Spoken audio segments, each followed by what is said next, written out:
All right, let's take a look at this. So these are Sunpreme Maxima 300s, early bifacials, right? Some Iron Ridge, super robust racking on top of this old pergola. And I ran all the structurals on it. It should be basically okay for about 9 of those. I've got 9. But I kind of did it on a lark because my after coming back from a year or so away, I'm gonna reduce this a bit. My Jerry Jeff Walker, that's my guy. Because after being away for about a year, I needed to do a bunch of yard work, and I had big trees climbing through the pergola, a Christmas berry basically breaking it down, and the cedar lattice that was up there before was just kind of coming to the end of its life. It probably only been up there for 6 years. And had these bad boys. So, but part of the reason that I put it up, I went through the process, was to remind myself of how difficult it is to do an elevated solar system like a carport or a pergola. And when I say difficult, I mean it's awesome, right? But each of those are a little bit wider, about just under 40 inches wide by about 66. Actually, I don't have the spec sheet in front of me, but they are slightly wider, slightly larger in footprint, but they're a fair amount heavier than your traditional panel. I think they're somewhere around 40 pounds each. You're basically picking up a window. And I just did these by myself, which was not easy. I had to kind of, pyramid it, Egyptian pyramid strategy in terms of moving heavier stuff around by myself. Find little angles to lean things on and be careful with and maneuver around. So these big sails that are heavy and fragile, right? And then, of course, normal voltages and normal power. So you need an electrician to help all this up. It's not hooked up presently. I'll do another 6 of these. But what I find interesting about it is that it's really difficult. It's really difficult. They're really heavy, and they break very easily. Every little turn of the wrench of the socket, you think you're going to hit it and crack it. Every little nudge over the aluminum racking, you think you're going to scratch it and crack it. Every little tug as you're moving it over the from the ground, from your storage to where you're going to place it, you feel like you're going to hit the concrete, crack the edge. By the way, we had 12 originally from this. This was a marketing display at one point. And we've cracked 3 over the years, just from moving it around, touching a little bit of concrete, all gone, So the reason that I did this was, well, I had these things, the trellis is down, and I'll probably need to change out the supporting structure. And if you can see, this is about 16 by 16. So I'm thinking about putting in some very large spans with very big kind of beams, and then across it I'll put some smaller, I'm not sure if you call those purlins or whatever, but it's basically a flat pergola without pitch, and then attach it more securely for the long haul. It just so happens that I have these, so why not do it, right? Maybe we can pair it with some IQ9s or something with that sunlight feature, the ones where you don't have to have battery, and you could run some stuff back out here in the outdoor kitchen. That'd be pretty badass. But what's amazing about this is how I find it very challenging. You got to use these clamps, these kind of sandwich clamps to you can see them. Those are the silver ones. Let's see. I don't know if you can see them, but they're back there. There's these two little silver sections in between the 2 panels. Those are actually the clamps. There's some end clamps, which are slightly different, but at the end of the day, you got to make sure they kind of fit up correctly, and the way they attach to the racking is a little challenging. So it's just a approach, and this is really robust material, to get bifacials up, and then to have this really cool aesthetic. Isn't it beautiful? I'll pull out the wood underneath. It's not structural, the ones that are interrupting it, so you can pretty much just see the entire panel. That was kind of my goal. The reason that I did it, and kind of get long-winded on this, but the bottom line is that there are other technologies that exist now, and how valuable is it in today's kind of climate, the industry, where everyone's at Vegas right now at RE+. I'm here, was prepping for the hurricane, and of course took that moment to say hurricane's not coming, so I'm going to build my little bifacial pergola. It'd be, the idea is there's new technology, and this new technology people aren't really talking about that much, which kind of surprises me. right? So what I'm talking about specifically is a type of poly-encased, very lightweight, bifacial solar panel where the plastic, the chemistry seems to have been worked out to create longevity comparable to glass and efficiency comparable to glass. So you don't have the compromise that I think you used to have with these types of poly-encased bifacials. But when you do that, a lot of things change, which is really remarkable. This particular variety, I won't say too much about the company yet because it's kind of an up-and-comer. But what's amazing about it is you end up with 1/6 the weight. Now, 1/6 the weight, that changes shipping, that changes labor, that changes, I could tell you, going from 40 pounds, what's 6, 8, 6, 7, 6, 6, 6 pounds, 6.5 pounds, from 40 pounds to 6.5 pounds, I think it's about 1/8 or 1/6, whichever, do the math. The bottom line is it's a fraction of the weight of this, and then of course they're not fragile. So they don't splinter. If you've held one of these and you've seen them splinter, it is a mess. You're cleaning up shards of glass. It's not something that you really are going to want to ever experience again. So when we think about the bifacial world, this opportunity for a poly-encased bifacial, poly-encased cell that can be printed to any scale you want, right? This comes out of essentially a laminating machine that's software controlled in terms of the shape of the let's call it the panel, but it can be very long. It can be up to the width of the lamination machine. Very lightweight. It can be, the density can be controlled. If we think about density, you can see here they're fairly tight packed. This is before the half cut era. So we're looking at full cells. I think these look really good, actually. They kind of remind me of the early days with Lumos, with those big cells, and they were the only guys in the game. These kind of BIPV, building integrated photovoltaic type of glass bifacials, right? But these are kind of a different company. Like I said, Supreme, they're out of business now. And when you look at this, you have an opportunity from the new product, the poly encased bifacials.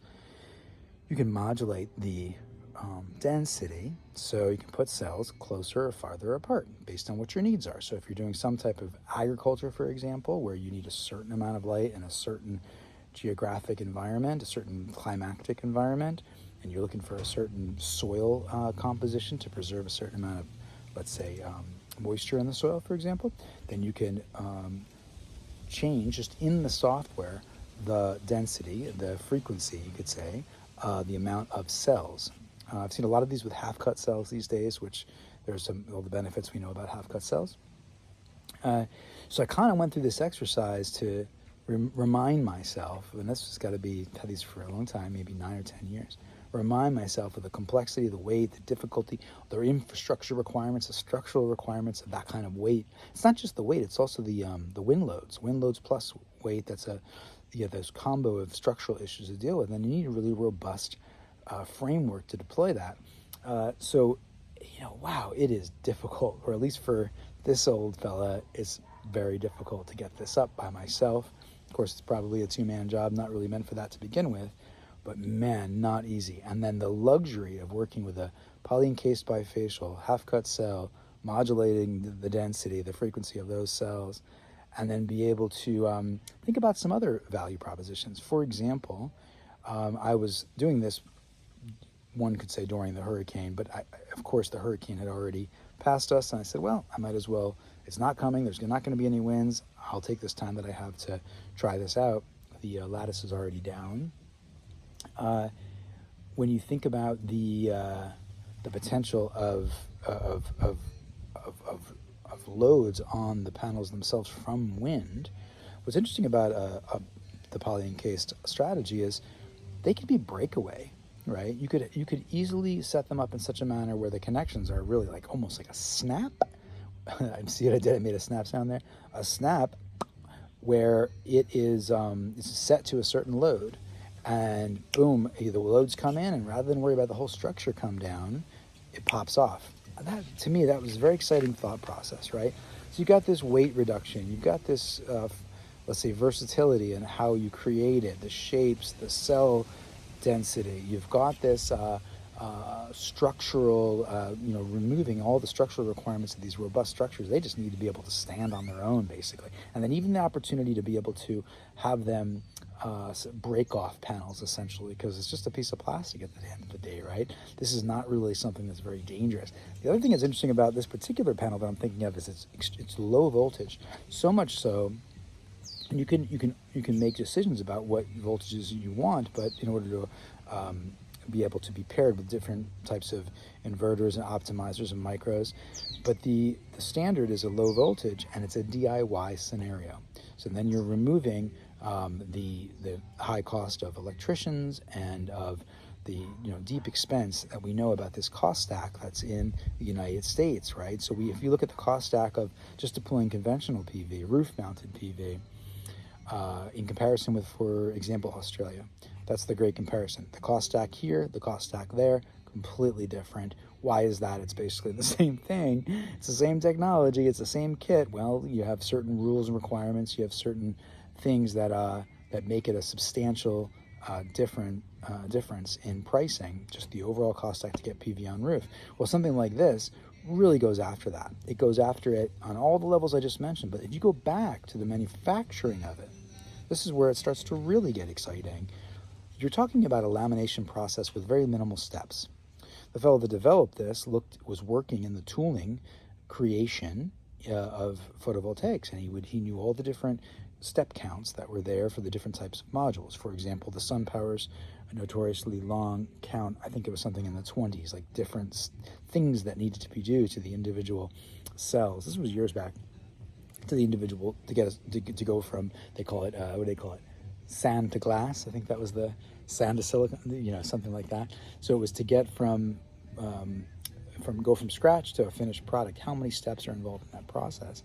And it was notoriously high. And then the tooling, the volume you would have to do to warrant setting up a factory to get the scale you needed, the math, the business case behind it was difficult, right? You needed a lot of, you needed to produce a tremendous amount to warrant the investment, the capital investment. With this, we're talking about a very small capital investment to create a PV manufacturing site. Now, this is post-crucible, post-wafer, slicing, basically you have your cells, you go from there, which I guess you could call it assembly, but it's really construction of the module entirely. So when you look at it from that perspective, there's a deep savings in the module fabrication side, and then that carries all the way through to the deployment. There's savings across the board in shipping. You can set up one of these facilities in a very small community, and it can be warranted financially. You have the opportunity to do roof mounts, maybe on roofs that you couldn't traditionally work on, so you're not having to re-roof, for example, in order to handle all the weight.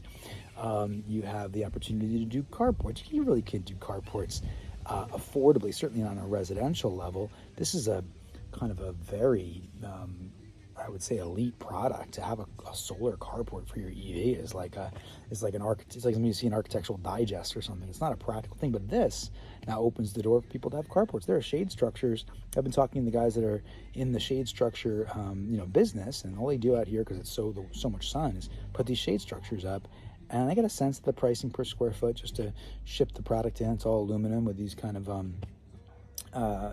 poly kind of, I think it's called, like, there's different types of names and different types of brands, but basically UV protected plastic up top that can channel water down reliably. And this is an industry. People do this all the time just to get out of the sun out here in Hawaii. But that's essentially the same type of material that this PV would be integrated to. That is exciting. That means we're moving past the roof onto new spaces, driveways that are like super. My south-facing driveway, holy moly, that thing is hot in the summertime. It's hot in the wintertime. And if you have the opportunity to inexpensive, I don't know if I'll say cheaply yet, but inexpensively in a DIY fashion, set up a conventional pergola or carport that you could buy at like a Home Depot, right? And these things tend to be like in the $5,000 territory.